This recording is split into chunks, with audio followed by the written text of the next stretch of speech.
మీరు రాత్రి 10 గంటల 40 నిమిషాలకు మీరు రిజెక్షన్ అని చెప్పి మేము అప్లై చేసింది 5 రోజుల కింద.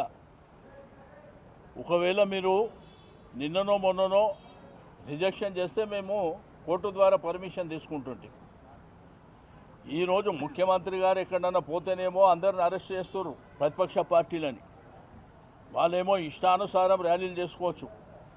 సెక్రటరేట్ రిస్ట్రిక్టెడ్ ఏరియా, సెక్రటరేట్ ముంగట కూడా ముఖ్యమంత్రి గారు పాదయాత్రలు చేసుకోవచ్చు.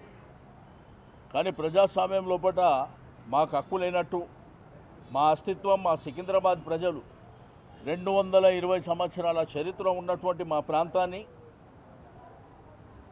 మా ప్రాంతం పేరు లేకుండా మా అస్తిత్వం మీద దెబ్బ కొట్టినప్పుడు ప్రజాస్వామ్యబద్ధంగా మేము నిరసన చెప్పేటువంటి కార్యక్రమాన్ని ఈరోజు ఏర్పాటు చేసుకున్నాం.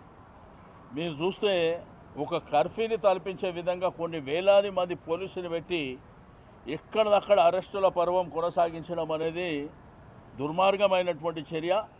దీన్ని తీవ్రంగా ఖండించడమే కాకుండా మళ్ళీ ఫస్ట్ వీక్లో కోర్టుకు పోతాం, న్యాయపరంగా పర్మిషన్ తీసుకొని మళ్ళీ ర్యాలీ కంటిన్యూ చేస్తామని చెప్పి నేను ఈ సందర్భంగా తెలియజేస్తూ ఉన్నాను.